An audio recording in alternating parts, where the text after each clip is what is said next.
여러분 안녕하십니까? 대선이 40여일 앞으로 다가오면서 각 후보 간의 정책 대결도 치열해지고 있습니다. 치고받는 설전 속에 공약 표절, 공약 저작권 논란까지 불거지고 있는데요. 잠시 후 이슈 토론에선 서로 닮은 듯 다른 정책들의 숨은 1인치를 짚어보는 시간 갖겠습니다.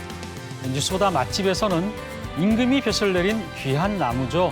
충북 보은의 정이품성과 포개목들을 만나보고 속리산의 건강 밥상도 소개해드리겠습니다. 한 주간의 뉴스도 정리해드리겠습니다. 잠시 후에 뵙겠습니다.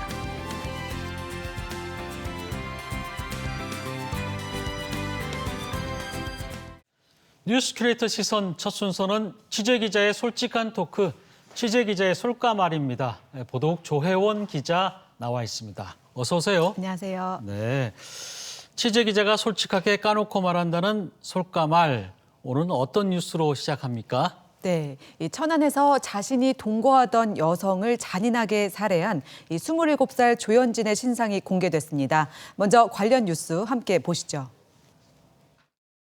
천안시 성정동의 한 주택가. 한 남성이 건물을 나와 쏜살같이 뛰쳐나갑니다. 잠시 뒤 경찰차가 건물에 도착하고 119 구급대도 뒤따라섭니다. 그젯밤 9시쯤 27살 A씨가 전 여자친구 27살 B씨를 흉기로 찌르고 달아난 겁니다. 심지어 피해자 어머니가 함께 있는데도 범행을 저질렀습니다. A씨는 자신의 전 여자친구 B씨에게 어머니가 있으니 화장실에서 이야기하자며 데려간 뒤 문을 잠그고 범행을 한 것으로 알려졌습니다.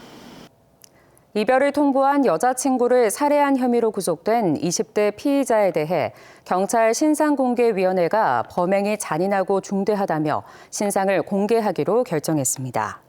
경찰이 밝힌 살해 피의자는 만 27살 조현진으로 조 씨는 흉기를 미리 준비해 피해자의 어머니가 있는데도 피해자를 여러 차례에 걸쳐 찔러 살해했습니다. 경찰은 신상 공개로 피의자 조 씨의 가족에 대한 2차 피해를 방지하기 위해 천안 서북경찰서 형사과장을 팀장으로 하는 2차 피해 방지팀을 운영하기로 했습니다. 그러니까 가해자인 조현진이 여자친구를 아주 잔인하게 살해를 하고 심지어 그 여자친구의 어머니가 있는 데서 이 사건이 일어난 거잖아요. 네, 그렇습니다. 무엇보다 이 사건 동기가 제일 궁금한데 이 경제적인 이유가 큰 겁니까? 어떤 겁니까? 네, 이 피해자의 여동생이 인터넷 커뮤니티에 글을 올린 걸 살펴보면 이 사건 전날 밤 피해자 어머니에게 조현진이 전화를 했다고 합니다. 이 어머니에게 여자친구가 이 돈을 흥청망청 써 빚이 많고 그리고 감정적으로 불안정하다고 설명했습니다. 어머니는 당장 천안 집으로 향했고요. 하지만 이 여동생은 이 모든 것이 거짓이라고 설명을 했습니다. 조현진이 그 여자친구의 집에 2달 동안 빌부터 살았고 일도 하지 않고 언니의 카드로 뭐 밥값과 뭐 집세 또 유류비 등을 충당했다고 합니다. 네. 경제적으로 어려움을 겪은 언니가 이별을 여러 차례 통보했지만 조현진은 받아들일 수 없다고 했고 이 어머니가 오셔서 둘이 좀 떨어져 지내는 게 어떻겠냐라고 말씀하셨다고 합니다.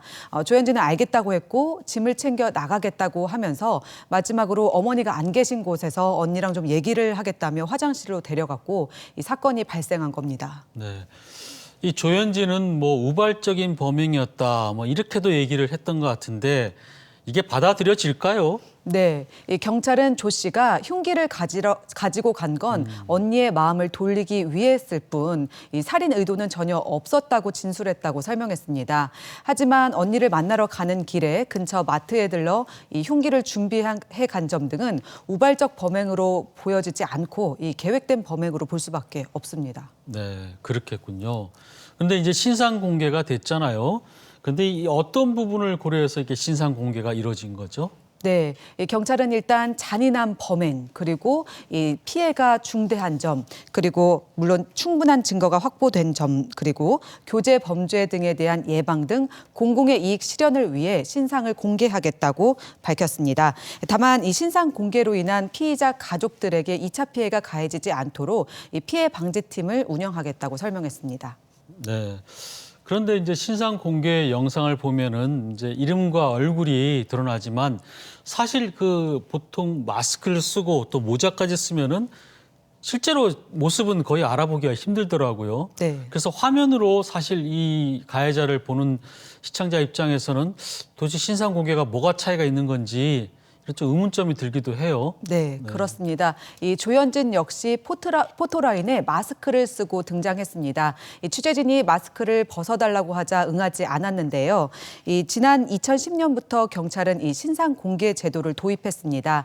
지금까지 40건의 신상 공개 절차가 진행됐는데 지난해 이 공개된 인원은 10명으로 가장 많았습니다. 하지만 10명 가운데 이 5명이 모두 포토라인에서 마스크를 착용하고 있었는데요. 사실상 이 신상 공개의 실효성이 떨어지고 있다는 지적이 나오고 있습니다. 그렇기도 하겠어요. 이 마스크 쓰고 모자 쓰면 사실 이게 어떤 사람인지 알아보기가 쉽지 않으니까.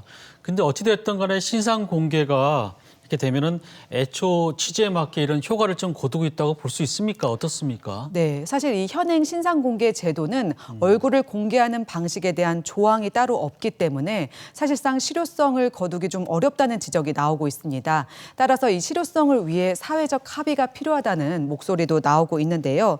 이 대안으로 떠오르는 것이 바로 머그샷입니다. 이 뒤에 보시는 것처럼 이 머그샷은 그 구금 과정에서 찍는 얼굴 사진을 말하는데요. 이 자신의 이름표나 또 수임 번호를 들고 그 정면과 측면을 이 키 측정판 옆에서 찍는 사진입니다.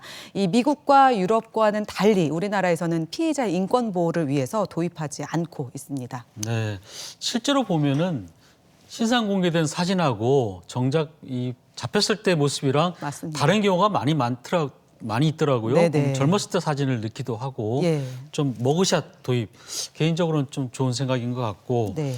이 신상 공개라는 취지에 대해서는 다들 공감을 하실 텐데 또 수사 당국에서는 가해자 가족이라든지 또 주변인에 대한 2차 피해 이런 부분에 대해서 조금 고려를 하는 것 같아요. 네, 그죠? 가해자를 좀 많이 배려하는 것이 아닌가라는 생각도 들기도 하는데 사실 가해자 가족들에 대한 2차 피해로 문제가 불거졌던 적은 없다고 경찰은 설명했습니다. 하지만 경찰은 이 피해자의 신상 정보를 해킹하거나 또 가해자의 가족 또 주변 인물 등을 SNS에 올리는 행위 등은 형사처벌 대상이 될 수 있기 때문에 각별한 주의를 당부했습니다. 이 피해 방지팀은 SNS 등을 위주로 지속적으로 모니터링을 하겠다고 설명했습니다. 네. 개인적으로는 신상 공개의 기준도 좀 모호하다 이런 생각도 드는데 얼마 전에 저희가 보도했었죠. 그 의붓딸 영아 살해 사건 양모 씨 같은 경우에 극악무도한 범행을 저질렀는데도 네. 신상 공개가 법원에서는 기각이 됐어요. 네. 그런 것 좀 보면은 좀 얼핏 갸우뚱해지는 그런 것도 있는 것 같고. 자, 취재 기자의 솔까말 들어볼까요? 네, 이 사건 역시 잔인한 교제 범죄였습니다. 사실 최근에 이러한 비슷한 사건들이 많이 발생하고 있는데요. 과거 우리는 이 데이트 폭력이라는 단어를 많이 사용했습니다. 하지만 데이트라는 단어가 좀 낭만적이고 또 설레는 감정이 담긴 단어인데 여기에 이제 폭력을 붙이다 보면 연인 간의 사소한 다툼 정도로 치부되기 쉽다는 목소리가 높습니다. 때문에 사건의 본질이 흐려지지 않도록 데이트 폭력이라는 단어 대신 교제 범죄 또 교제 폭력, 교제 살인이라는 단어를 써야 할 것 같고요. 최근에 이러한 교제 범죄를 뭐 드라마나 방송 프로그램에서 아무렇지 않게 다루는 경우들이 있는데 어린 시청자들의 경우 무비판적으로 수용할 수 있고 또 그 많은 이 인식들이 변화하고 있기 때문에 건강한 방송 환경 조성을 위해서 고민이 필요하다고 생각됩니다. 네. 개인적으로도 데이트 폭력은 좀 말이 안 된다고 생각합니다. 네. 조혜연 기자 수고했습니다.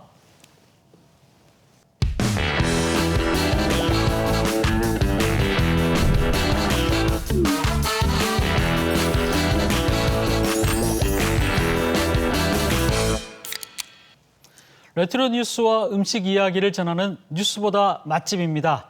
오늘도 요리하는 기자 이기진 기자 나오셨습니다. 어서 오세요. 네, 안녕하세요. 네. 네. 이렇게 날씨는 춥지만은 겨울에 떠나는 여행은 또 감성이 남다른 것 같은데 오늘은 어디로 떠납니까?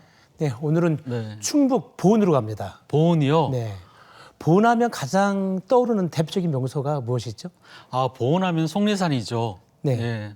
또 정이품송 지금 뒤에 화면 나오는 것 같은데 이 정이품송도 굉장히 기억에 남고요. 네, 그렇습니다. 네. 대전에서 이제 속리산을 가기 위해서는 이제 두 곳을 꼭 들려야 되는데요. 네. 하나는 이제 말티제라는 고개이고요. 음. 또 하나는 이제 정의품성이 있는 곳인데요. 네. 그 말티제는 이제 S자 모양의 그 굽이길이 12개나 1.2km 정도 네. 이어져 있습니다. 1.5km 정도. 그래서 이제 최근에 보니까 이제 그 자동차 CF에도 나오더라고요. 아. 저 길이 뭐 1000년의 역사를 가진 예. 길이라고 합니다. 저 말티지를 바로 이제 넘으면 네. 속리산 입구에 정의품성이 위풍당하게 버티고 있죠. 그렇죠. 네. 예. 정의품송 같으면 우리나라에서 가장 지체가 높은 나무죠. 그렇습니다. 최근 영화에도 나왔던 것 같은데 보니까. 네, 맞습니다. 지금 예. 그 영화 저 장면이 2019년대 개봉된 뭐 예. 광대들 예. 필름 조작단이라고 하는 영화인데 뭐 흥행은 하지 못했어요. 네. 저 영화에는 정의품성이 담고 있는 전설의 이제 내용이 나오는데요. 그 조선 세조 때 세조가 예. 속리산 법수사를 가기 위해서 가마를 타고 가는데 예. 정의품성이 가지가 축 내려져 있다는 거예요. 예. 그래서 가마에 걸리겠다 그렇게 얘기하니까 정의품성이 스스로 가지를 이제 들어 올렸다. 그래서 가마가 이제 무사히 통과하게 했다. 네. 그래서 세조가 너무 기특하고 감동해서 거기 정의품 그러니까 지금으로 따지면 장관급 벼슬을 이제 내렸다고 합니다. 네. 정의품송 하면 뭐 전 국민의 어떻게 보면 사랑을 받는 그런 나무고 아마 그렇죠. 누구라도 거기 앞을 지나게 되면은 뭐 사진을 한 번쯤은 뭐 찍었을 것 같은데 근데 지금 모습을 보니까 세월 지나면서 좀 웅장했던 모습이 많이 좀 어떻게 볼까요? 좀 상했다고 그럴까? 맞습니다. 좀 상처 입은 모습이로서 좀 안타깝네요. 네, 정의품성의 나이가 수령이 그러니까 600년 정도. 네. 또 사람 나이로 따지면 100년, 100살이 넘었다고 그래요. 그러니까 이제 상수죠. 하늘이 내려준 나이. 예. 그러다가 보니까 이제 병해충하고 이제 자연재해에 많이 이제 시달리게 됐고요. 그래서 지금 많이 노화돼서 뭐 웅장한 자태는 이제 잃어버린 지 오래됐죠. 네. 그리고 이제 1980년대에는 이제 1980년대는 솔리 폭발이 그것으로 일부 고사가 되기도 했고 2000년대 들어와서는 뭐 폭설하고 강풍으로 서쪽 가지가 네. 부러지거나 이제 고사된 안타까운 일이 일어난 상태입니다. 정말 천수를 누리면 좋겠지만 이 세월의 흔적은 좀 어쩔 수 없다 이런 안타까움도 좀 있습니다. 네, 맞습니다. 그래서 이제 보훈군에서는 정의품성이 이제 수령 600년이 넘어가면서 웅장한 자태를 잃어버리자 이제 후계목, 자목이라고 하는데 양성에 나섰어요. 네. 그래서 2008년도에 문화재청 승인을 받아서 정의품성의 소금방울로 씨앗을 채취해서 거기에서 씨앗을 채취해서 후계목을 양성하는 데 성공했습니다. 그리고 3년 전에는 그 후계목 100그루를 공공기관하고 민간에 이제 분양하게 됐고요. 그래서 이제 문화재청에서 승인을 받아서 천연기념물 후계목을 분양한 것은 첫 사례라고 합니다. 네. 사실 저희 TJB 사옥 바로 앞에도 이 정의품송 그 후계목이 있죠. 네, 맞습니다. 좀 이따 네. 영상에도 보실 텐데요. 그래서 오늘 뉴스보드 맛집에서는 그 나무의 아버지 정의품성을 만나러 가고요.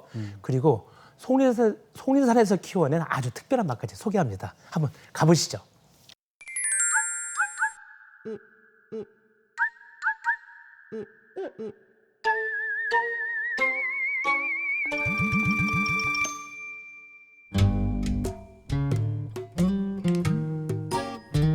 아니 이게 그 나무 맞아요? 나무 맞습니다. 아니 이걸 어떻게 믿어? 어려가지고 잘 모르겠는데. 예? 그래서 이게 뭐예요?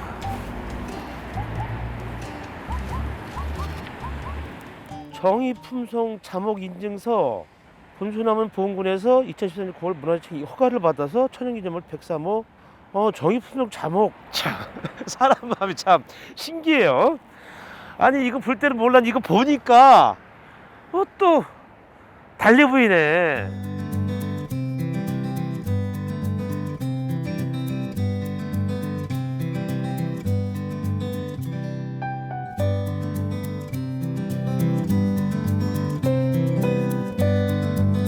사람처럼 나무도 친자 확인이 가능하다고 하는데요. 나무의 아버지를 만나러 떠나보겠습니다.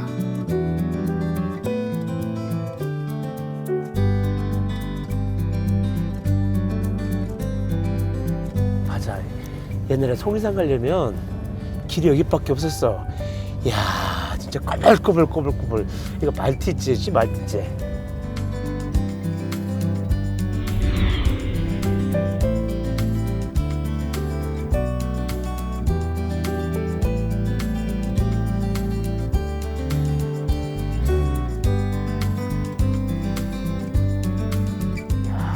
장관이네. 저도 오늘 오면서 알게 된 건데요. 이 길이 그 속리산으로 가는 백두대간 그 관문이거든요. 근데 이 길이 신라 때부터 만들어졌다고 그래요. 근데 이게 왜 말티제냐? 조선 태조 때 이제 태조가 그 속리산 법주사를 뒤돌아가다가 여기까지는 이제 가마 타고 왔는데 너무 이제 험해서 여기서 말로 이제 갈아탔다고 합니다. 그래서 말티제라고 이렇게 부른다고 합니다.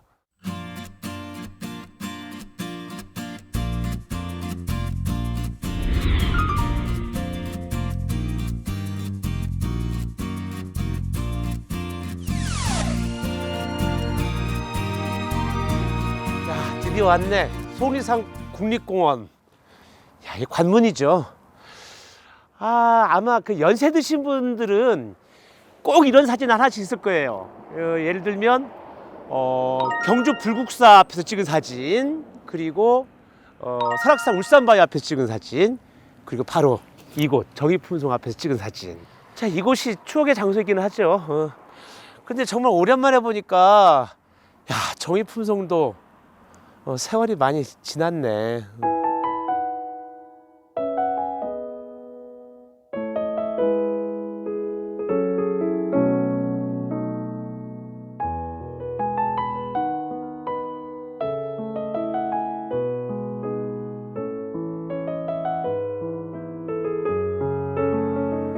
수령이 600년. 동물도 그런데 나무도 진짜 세월이 오랜 세월이 지나니까 한쪽 완전히 이제 무너졌네요, 그죠? 저희 보훈군에서 네. 사라지는 유전 자원을 보존하기 위해서 2010년서부터 소나무 자목을 키우고 있습니다. 솔방울을 채취를 해서 그 전문 양묘 하시는 분한테 위탁을 해서 지금 키우고 있습니다. 그래서 2010년서부터 지금까지 계속 연속해서 지금 자목을 생산하고 있는데, 이렇게 보는 사람들이 안타까움을 좀 달래주려고 저희들이 좀 노력을 많이 하고 있습니다. 그러면 아들목을 만든다는 게, 자목을 만든다는 게, 그러니까 솔씨를 활용하는 건가요? 소나무는 5월에 개화를 해서 꽃이 피죠. 예, 그 다음 해에 10월에 결실이 돼요. 열매를 맺어요. 그래 그 열매를 보훈군에서 채취를 해서 그 열매 씨앗을 양묘하시는 분한테 그 의뢰를 해서 그 생산을 하고 있습니다. 아니 근데 오다 얘기 들어보니까 예. 그 정의품성 자목 어린 나무를 양묘하고 있는 곳은 뭐 아무도 공개하지 않는다면서요? 예, 그 자목을 보호하기 위해서 도난이라든지 방지하기 위해서 저희 일반인한테는 공개를 하고 있지 않습니다. 아, 그러면 또 궁금해져. 한 그루의 소나무에서 위대한 유산으로 보은 고려의 영원한 장관님이자 소원목 정의품성. 대를 잇는 자손들을 통해 충절과 기상 또한 영원하기를 바라봅니다.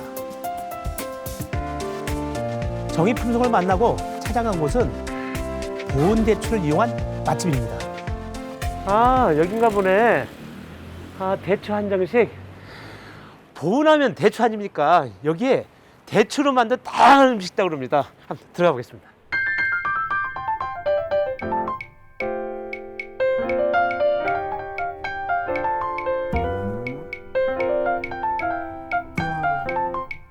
대추 씨 빼는 거예요? 예, 예.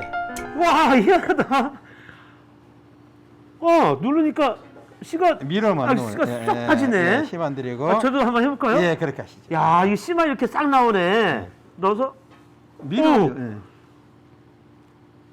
빨리 나와. 쏙 빠져. 야, 이거 특허네. 그렇죠? 특허 내셨어요, 이거? 안 냈어요. 안 내셨어요? 이거 내셔도 될 것 같은데요?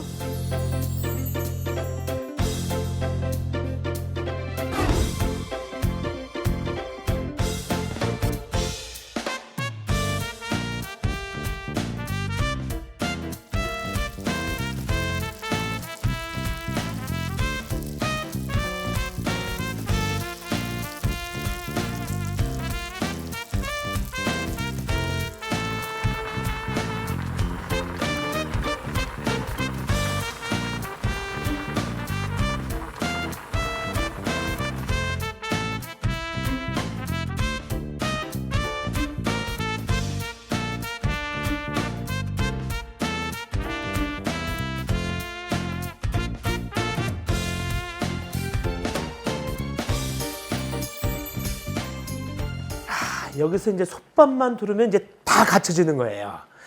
야, 진짜 보니까 예. 이것이 또 솥밥이요? 예, 대추 솥밥입니다. 건강 솥밥, 영양 솥밥. 이야. 그런데 아니 뭐부터 먹어야 돼? 이거? 고민되네. 그런데 요걸 한번 먹어보고 싶어요. 이게 요것이 더덕 대추 조림이라고 그러는데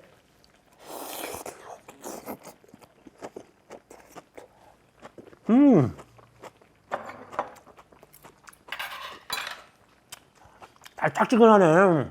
이거 갈비양념 같아, 갈비양념. 이거 대추가 고명으로 싹 올라와 있으니까 뒤에 씹히는 맛이 대추 향이 입안에 팍 퍼져요.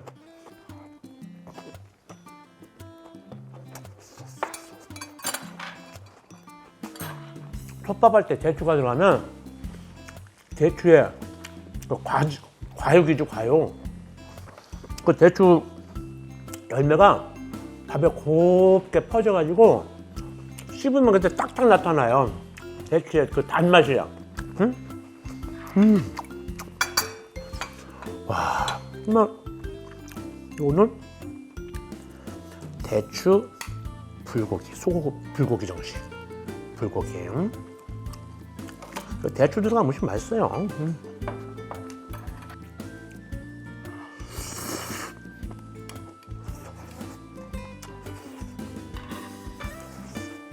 근데 대추 보면 항상 생각나는 게 있어요. 30년 전에 결혼할 때 패백 가면은 항상 대추가 이렇게 수빅사였죠.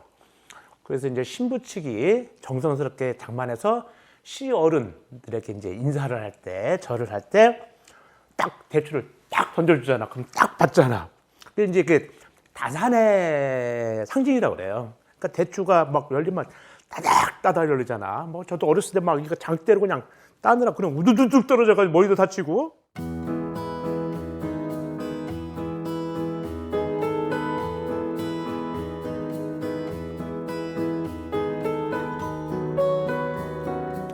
아유, 보건에 와가지고 정의품성의 잠옥 그 이야기도 듣고, 그리고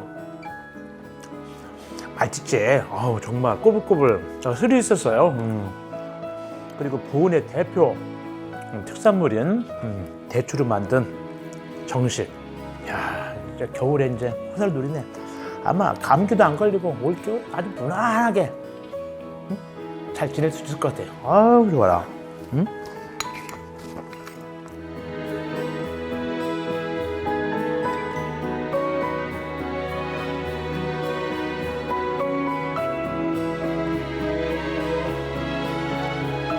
막힌 길을 터주고 비를 막아주며 벼슬까지 얻은 정의품성과 속리산 맑은 자연 속 달디다한 대추까지 시간이 지나도 한결같은 멋과 맛의 고장, 그곳은 보은입니다.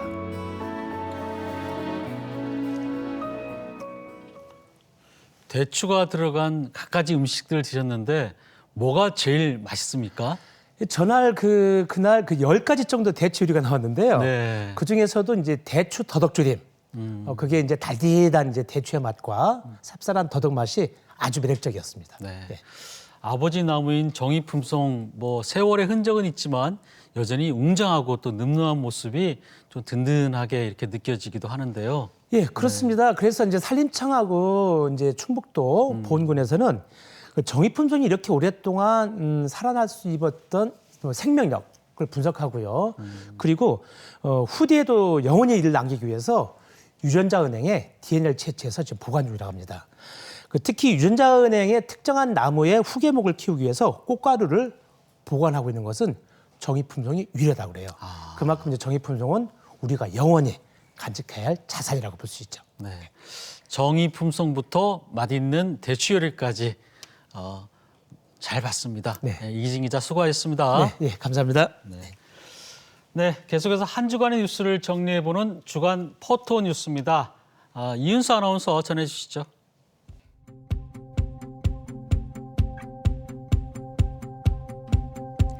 사진을 통해 한 주간의 뉴스를 정리해보고 누리꾼들의 다양한 반응을 알아보는 주간 포토뉴스입니다. 오늘도 석장의 사진 준비했는데요. 첫 번째 사진입니다.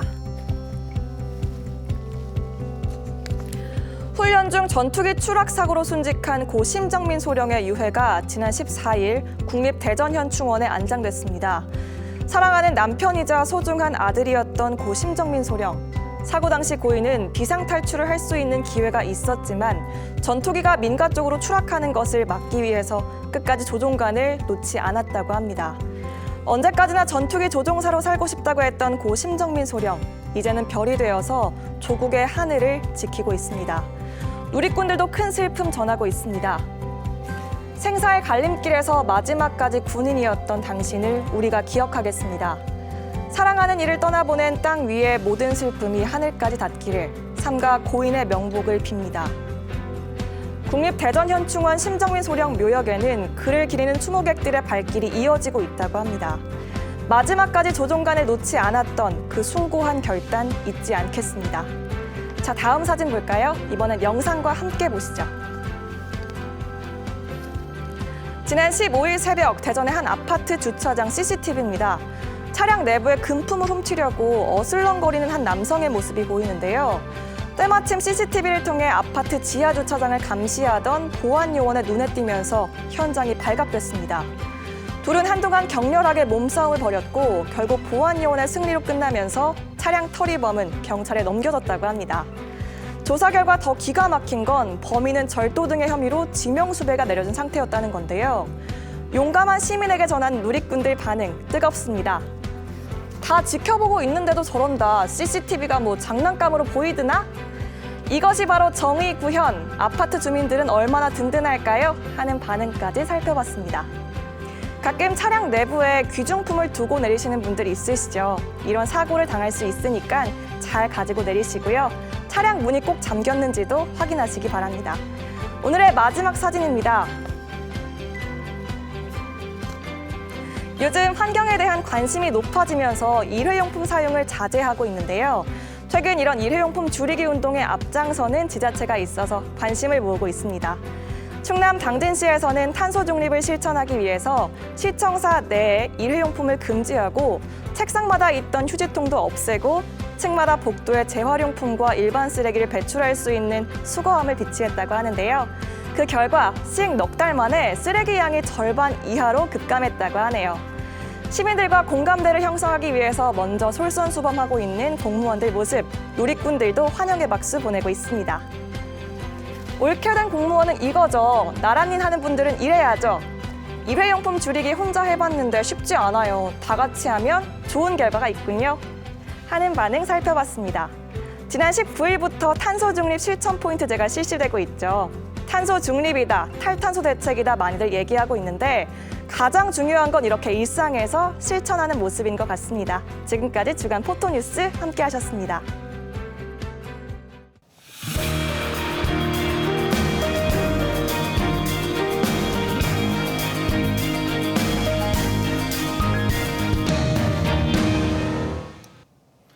대선이 이제 45일 남았습니다. 결전의 시간이 다가올수록 이재명 더불어민주당 대선 후보와 윤석열 국민의힘 대선 후보의 공약이 서로 닮아가고 있다는 평이 많습니다. 국민의당 안철수 대선 후보도 후보들의 공약 베끼기가 너무 심하다고 일침을 날리고 있는데요.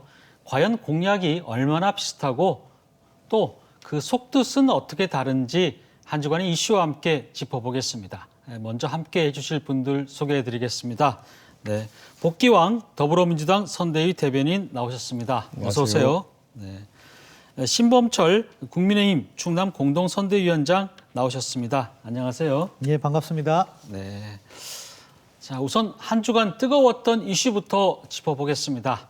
네, 윤석열 후보의 부인이죠. 김건희 씨의 7시간 통화 녹취를 일부 공개한 MBC 보도를 두고 갑론을박이 이어진 한 주였습니다. 여당은 김 씨를 국정농단 사태의 최순실에 비유했고 또 야당은 생태탕 사건을 되풀이하는 정치 공세라고 맞받아쳤는데요. 원래는 오늘 밤 MBC에서 관련된 내용으로 2차 방송을 하려고 했는데 여러 사정을 이유로 갑자기 취소가 됐습니다. 방송 후에 우선 당내 분위기가 좀 궁금한데요. 우선 당사자인 야당 얘기부터 좀 들어볼까요? 어떻습니까? 뭐 저희는 당연한 조치라고 생각합니다. 사실 방송 자체가 지난주에 있었던 것도 저는 적절하지 못했다고 생각해요. 그 내용 자체도 그렇고 더군다나 편파적이다. 일단 내용 자체로 들어가 본다면은 이것이 뭐 결국 의도된 기자에 의해서 기자인지 아닌지도 뭐 그 확인이 또 필요하다고 하는데 그분에 의해서 의도된 녹음 내용, 사실상 사적 통화에 가까운 내용을 공영방송이라고 할 수 있는 MBC가 그것을 자기들이 취재한 것도 아니다. 다른 데서 받아가지고 그것을 방송했어야 되나, 그 정도 사안이 과연 방송거리가 되었느냐 하는 부분이 문제가 있고요. 다른 한편으로는 이건 뭐 굳이 제가 언급하고 싶진 않지만 형평성에 맞느냐, 사실은 상대편에도 후보 자체에 상당히 부적절한 발언이 여러 차례, 그것도 사실 방송하기 어려울 수준으로 있었는데 그런 것에 대해서는 특별한 보도가 없이 저희 당 후보 부인 이야기만 그렇게 하는 것은 또 정치적으로도 바람직하지 않다. 저는 이번 사태를 계기로 해서요, 우리 방송이 과연 어떠한 길을 걸어야 되는지 그런 부분에 반성이 필요하다고 생각하고, 정말 국민 편에 서서 국민들이 궁금한 거, 그리고 동시에 알아야 될 부분, 그런 부분을 조금 더 이렇게 조명해 주셨으면 하는 바람입니다. 네. 민주당에서는 어떻게 보셨습니까? 지난주 MBC 스트레이트 처음 나갈 때 그 국민의힘에서 방송금지 가처분 신청도 하고 방송사에 대거 달려가서 항의도 하고 그랬지 않습니까? 그래서 방송의 수위를 조절할 수밖에 없었던 것 같고, 그리고 이것으로 인한 공영방송의 정치적 중립성이 한쪽 진영으로부터 지나치게 공격을 받다 보니까 두 번째 방송을 불방하기로 결정을 했던 것 같은데요.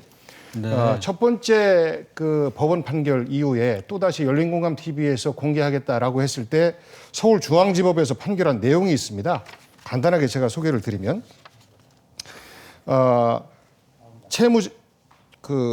김건희 씨 관련돼서 정권을 잡으면 가만 안 둘 것, 내가 청와대 가면 전부 감옥에 넣어버릴 것, 이런 취지의 발언, 그리고 내가 웬만한 무속인보다 낫다, 이런 발언에 대해서 평소 객관적 근거에 의해서 합리적 판단을 하고 있는지에 대해서 우리 국민들에게 판단할 여지를 줘야 된다. 그래서 방송해도 된다라는 겁니다. 그리고 또 우리 남편은 내가 다 챙겨줘야지 뭐라도 할 수 없는 바보다, 이런 발언도 있습니다. 이런 것들에 대해서도 저는 그 법원에서는 공개 가능하다. 왜냐하면 공적 관심과 검증의 대상이기 때문에 그렇습니다. 그리고 또 일종의 우리가 줄리 논쟁이라고 했죠. K 회장 및 검찰 간부와 관련된 유흥업소 출입과 동거 의혹 등 단순히 결혼 전 개인적 사생활 문제가 아니라 기업, 검찰 간부 등과의 커넥션 등 뇌물수수 의혹 등과 얽혀서 이미 각종 언론에 수차례 보도되는 등 국민적 관심사가 있는 사안이므로 역시 공개해야 한다라는 것이 법원의 판단입니다. 이 가운데서 지극히 사적인 영역에 대해서는 공개 금지다라고 한 것 내용을 보면 그 가족들의 개인적 사생활에 관한 문제에 대해서는 방영을 금지한다라는 겁니다. 조금 전에 말씀하신 이재명 후보의 가족 간의 다툼 문제는 지극히 가정사이고 지극히 개인적이기 때문에 이 판단에 근거하면 공개해서는 안 된다라는 판단이 나올 것이고, 그 나머지 대통령 후보로서 대통령에게 영향을 미치고 그리고 우리나라의 퍼스트 레이드로서 공적 활동을 해야 되는 대통령 부인과 관련된 것은 우리 국민들의 검증을 맡겨야 한다라는 것이 법원의 판단이었습니다. 그래서 네. MBC에서 방송을 안 하지만 우리 국민들께서 사실 양 후보보다 더 궁금한 부분이 안타깝지만 김건희 씨가 어떤 분인가라는 것 아니겠습니까? 그래서 검증이 지금 시작되고 있다라는 생각을 가지고 있습니다. 예, 제가 거기에 네. 반론 한 가지만 제기할게요. 지금 말씀 잘 해주셨는데 그 말씀이 마치 법원이 MBC에게 그건 해도 된다는 식으로 이렇게 해석을 해주시는 건데 그게 아닌 거죠. 사실 방송이라는 것은 방송에 해야 될 그리고 걸어야 될 길이 있는 거예요. 거기에 이러한 선거 과정에 있어서는 형평성이라든가 공익성들을 모두 고려해서 만약에 저희 쪽에 문제점이 있다고 그것을 갖다가 방송을 한다면 민주당 쪽의 문제도 충분히 제기할 수가 있다는 말씀을 전 드린 거고요. 그 내용과 관련하면 이재명 후보의 발언이 지극히 사적이라 한다면 그렇다면 대장동 문제라도 해서 형평성을 맞춰줘야 되는데 그런 것도 하지 않고 이렇게 어느 쪽에 일방적으로 집착해서 하는 것은 과연 저는 여기에서 특정 방송국을 비난하고 싶진 않습니다. 다만 우리의 방송이 정도로서 앞으로 나가야 될 길은 있잖아요. 그 방향에서 저는 어긋났다는 문제 제기를 한 겁니다. 그리고 그러한 후보 부인의 문제는 후보께서도 여러 차례 사과를 했습니다. 그걸 계속해서 문제 제기를 하는 민주당이 정책적으로 자신이 없고 문재인 정부의 책임으로부터 회피하기 위해서 자꾸 이 문제를 침소봉대하는 것 같은데 그것이 지금 민주당의 지지율에 반영될 것이다. 저는 그렇게 믿습니다.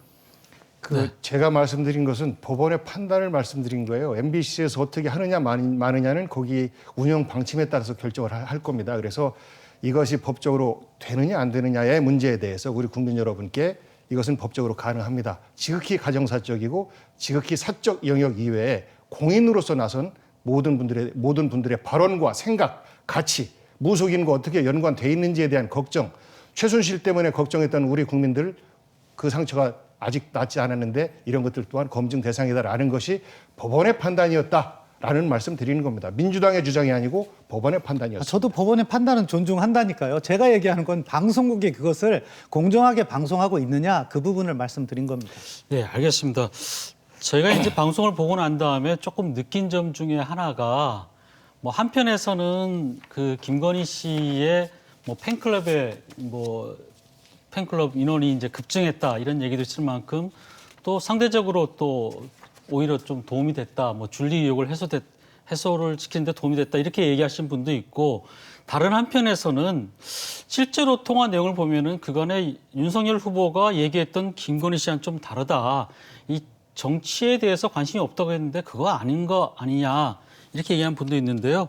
어떻습니까? 실제로 정치에 조금 개입을 하고 있습니까? 전혀 개입을 안 하고 있습니다. 그것도 만들어진 프레임이라고 생각하고요. 그 내용 자체를 보세요. 이것이 어느 한순간의 통화가 아니잖아요. 몇 달에 걸친 통화에서 7시간이나 달하는 시간에 통화면은 저도 사실은 제 친구나 제 부인이나 한 7시간 통화를 하면 그 정도 실수는 할 수 있을 것 같아요. 그런데 일반적인 그런 통화를 갖다가 처음에는 안심을 시켜놓은 다음에 계속해서 반복적으로 통화를 하다 보면 정말로 사적인 영역의 통화가 나올 수 있는 것이고 그런 부분에서 편하게 이야기한 것을 갖다가 딱 집어서 그것만 편집을 해서 보내면 마치 정치에 엄청나게 개입을 하는 모습인데 그런 우려 때문에 우리 윤석열 후보께서 어떻게 이야기를 했습니까? 제2부속실도 폐지하겠다고 약속했고 그런 부분에 있어서 국민들의 우려를 해소시키겠다는 말씀을 여러 차례 말씀을 드렸습니다. 이 점을 강조하고 싶습니다. 예, 어떻게 보십니까? 네, 이건 프레임이 아니라 말한 그대로입니다. 그리고 그 기자가 나는 기자입니다라는 말을 시작으로 통화가 시작됐습니다. 그래서 기자인지 아닌지 하시는 말씀은 사실을 호도하시는 거고요. 그 말씀 중에서 여러 가지 나왔습니다. 내 아내는 정치를 하려면 사실 이혼 도장 찍어야 된다라는 식으로 이제 윤석열 후보 말씀하셨는데 경선에서 굉장히 중요한 역할을 하는 것이 말씀 속에서 드러나요. 일종의 블랙팀을 운영해야 된다라는 말씀도 나와요. 정말 이제 구시대적인 정치 스타일이고 그리고 본인의 큰오빠가 헤드 역할을 한다라는 뉘앙스의 그런 발언도 나와요. 그래서 이것을 없는 사실을 우리가 얘기하는 것이 아니고 그 후보의 부인이 말한 그 내용 그 자체에 대해서 그동안 윤석열 후보가 내 부인은 정치에 관심이 없다라고 했는데 실제로 보니까 굉장히 많은 적극적인 관여를 해왔다라는 것이 드러나는 것이라 저는 후보 부인이 열심히 하면 되죠. 그리고 후보 처남도 열심히 하면 되죠. 하지만 숨지 말고 공개적으로 해라. 우리가 박근혜 탄핵 사태에서 상처를 받았던 것은 비선이기 때문에 그렇습니다. 공개적인 자리에서 당당하게 하는 것에 대해서는 우리 국민들이 뭐라고 하겠습니다. 그러니까 숨지 말고 당당하게 하시면 됩니다. 네, 요거 하나만 짧게 여쭤볼게요. 그 미투 문제를 얘기하면서 안희정 전 지사를 언급을 했는데 사실 그 김지인 씨 같은 경우에 그 미투 피해 당사자죠. 당장 사과를 하라고 요구를 했고 또 사실 충남 도민의 입장에서는 이 문제에 대해서 굉장히 복잡 단안한 시각으로 바라보고 있어요. 어떻게 보십니까? 일단 미투 문제는 MBC에 제기를 해야 될 것 같아요.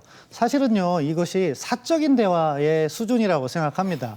그것은 결국엔 뭐로 보호가 돼야 되냐? 통신비밀보호법으로서 보호가 돼야 돼요.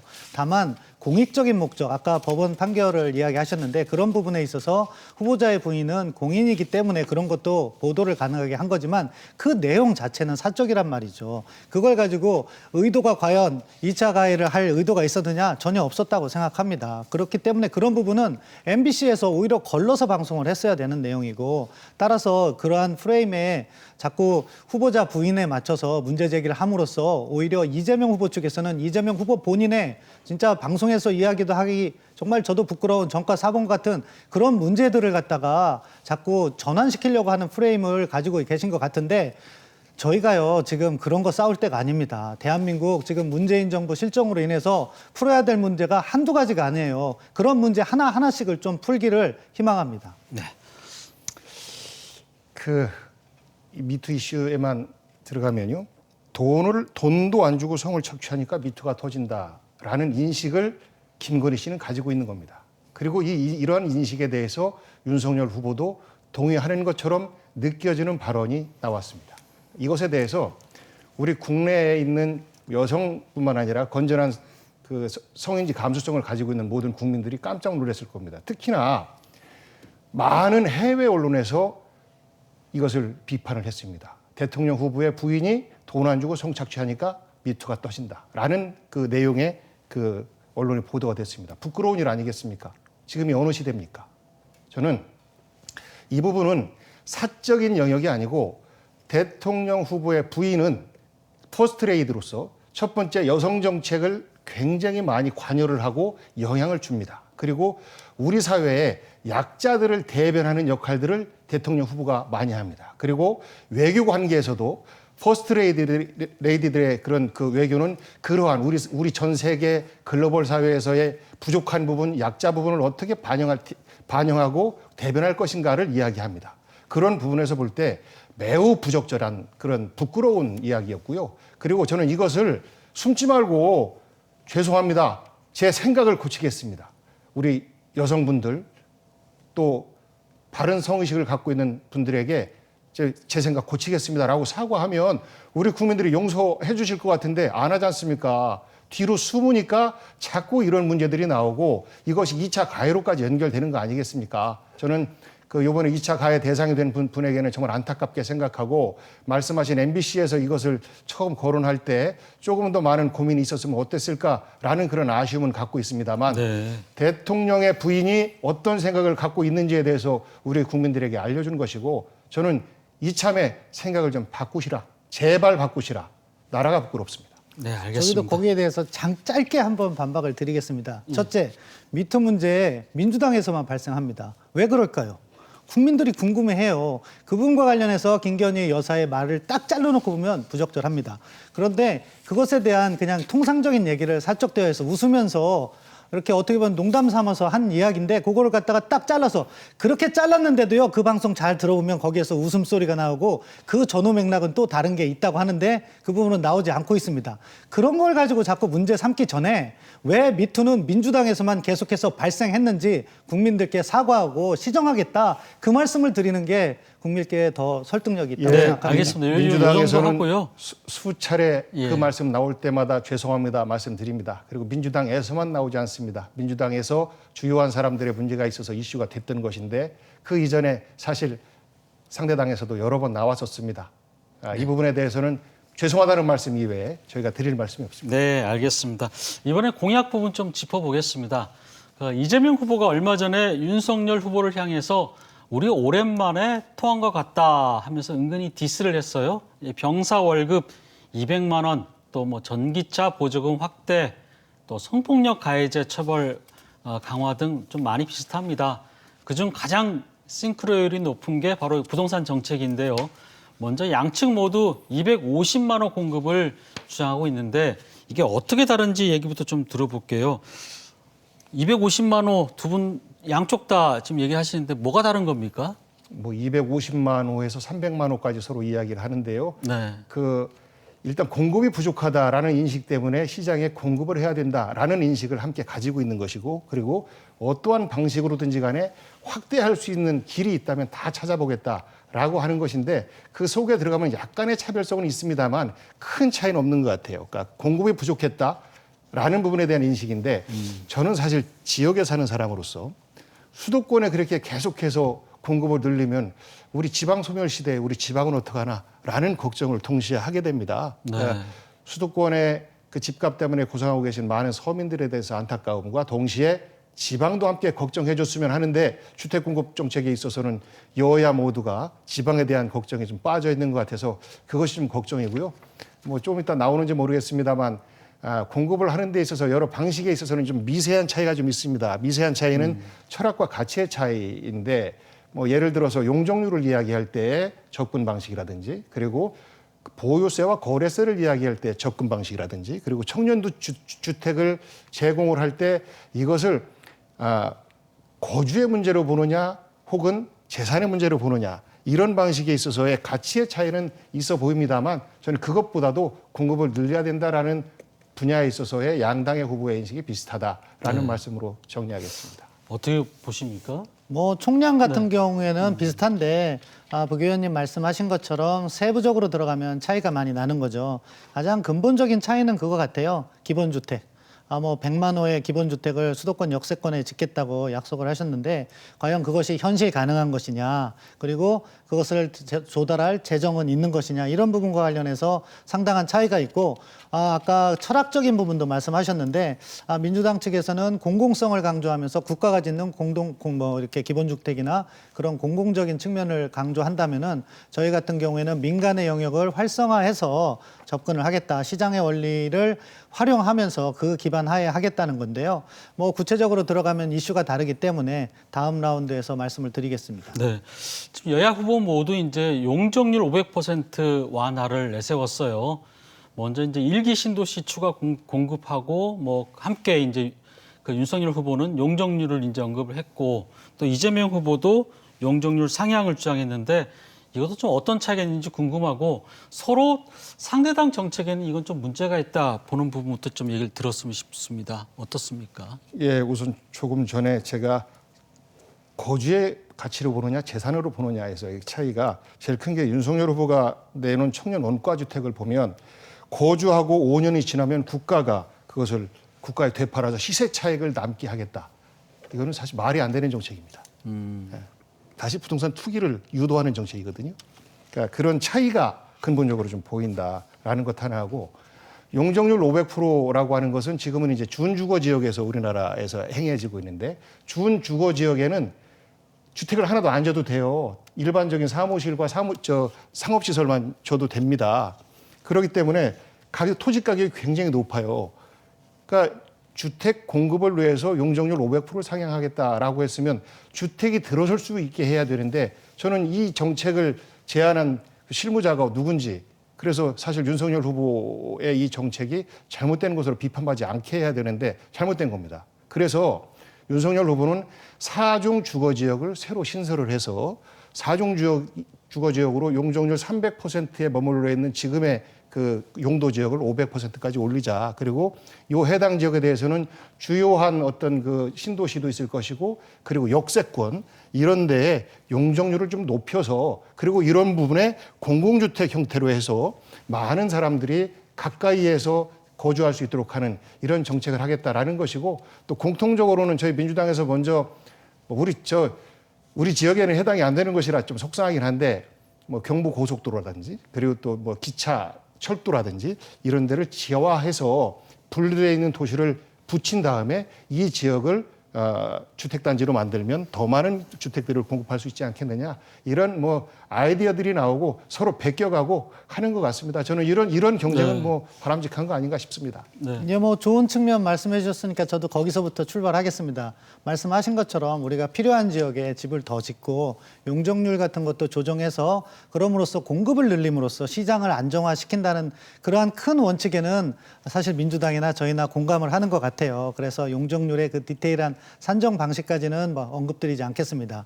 다만 저는 이제 민주당 측의 문제점을 제시를 한다면은 뭐냐, 기본주택이라는 개념인 거죠. 기본주택 100만 원을 짓겠다고 하는데 그것도 역세권에 짓겠다고 하는데 사실은 역세권은요, 서울 같은 경우 특히 다 개발이 돼서 공공주택 짓기가 어려워요. 그런 현실을 인식하고 공약을 내세우셨는지 100만 호를 지으려면요, 새로운 역을요 500개인가를 새로 만들어야 된대요. 10,000명이 사는 동네를 만들려면 어디다가 만들겠습니까? 그리고 그 예산이요, 적어도 한 채에 3억 정도로 계산을 하면 300조가 들어갑니다. 그걸 공공이 과연 다 커버를 할 수가 있느냐, 이런 예산의 문제부터 약간 이것이 너무 거창해요. 저는 비판을 하려고 하는 것이 아니라 그것을 정말 우리가 지금 우리의 예산, 제한된 예산으로서 이것을 할 수 있을지 포퓰리즘이 아닌가, 그런 부분에 문제 제기를 하고 싶습니다. 자, 그 예산의 문제나 이런 것들은 양당이 마찬가지입니다. 어떻게 재원 조달을 할지는 숙제로 남아 있는 것인데 구체적인 정책으로 들어갔을 때에 좀 잘못된 정책들이 보인다 이거죠. 그러니까 기본주택이나 청년주택을 공급한 다음에 5년 후에 국가가 그걸 되산다, 시세 차익을 청년에게 준다라고 하는 것은 투기 조장과 다르지 않다라고 생각해요. 그리고 역세권에 그 기본주택을 짓겠다, 공공주택, 임대주택을 만들겠다라고 하는 것은 거기만 100만 호가 아니고 거기를 비롯해서 100만 호 정도를 공급하겠다라는 말씀으로 제가 정정해 드립니다. 예, 아까 그 부분 지적해 주신 분이요. 그 부분 뭐 청년주택이나 공공주택 5년 후에 국가가 되산다. 그게 왜 그러냐면은요, 사실은 지금 공동주택, 공공주택 있어도 다 안 들어가요. 꽉 차지 않습니다. 문재인 대통령께서 좋다고 그 수도권의 어느 지역 가서 아파트 했잖아요. 그 아파트도 안 나갔다고 해요. 왜 안 나가겠습니까? 이게 대한민국 국민에게 있어서 이 주택이라는 건요, 자기가 사는 곳이기도 하지만 투자의 대상이기도 해요. 그렇기 때문에 약간의 수세 차익이라도 있어야지 국민이 선호하고 그게 선순환 구조가 만들어질 수 있다는 거죠. 그렇기 때문에 만든 공약인데 지금 민주당 방식으로만 하면 사실은 조금만 여유 있어도 공공주택을 안 들어가세요. 그럼 정책이 실패할 수가 있거든요. 그 부분 때문에 저희가 고려를 해서 만든 공약이다 말씀드리고 싶습니다. 마지막 얘기만 듣고 마무리하겠습니다. 예. 그러니까 부동산이 투기의 대상이 아니고 주택이 거주의 대상이 되려면 이것으로 인해서 내가 돈을 벌어야지, 그러면 안 됩니다. 그래서 국가의 정책은 최대한 주택 정책을 펼칠 때 이거를 투기 대상으로 되지 않게끔 하기 위한 여러 가지 금융 정책, 또 조세 정책들을 적용시켜야 되는 것인데, 국민의힘의 그 정책을 보면 투기의 대상 플러스 또 주거의 대상으로 함께 공동으로 버무리고 있는 것 같아요. 물론 100% 어느 한쪽으로 안 가겠죠. 하지만 공공의 정책은 최대한 주택은 주거 중심으로의 정책에 가까이 가 있어야 된다. 이것을 버무리려고 할 때는 본능적으로 투기의 기능이 더 높아질 수밖에 없다라는 말씀 드리겠습니다. 네. 오늘 두 분 말씀을 들으니까 공약의 겉모습은 좀 비슷한데 그 알맹이는 상당히 많이 다른 것 같아요. 그 앞으로도 저희가 관련된 내용을 계속 토론하도록 하겠고요. 오늘은 시간 관계상 두 분 말씀 여기까지만 듣겠습니다. 네, 함께해 주셔서 고맙습니다. 고맙습니다. 감사합니다. 고맙습니다. 네, 뉴스 큐레이터 시선 오늘 순서는 여기까지입니다. 편안한 휴일 보내시고 저는 다음 이 시간에 다시 찾아뵙겠습니다. 네, 함께해 주신 여러분 고맙습니다.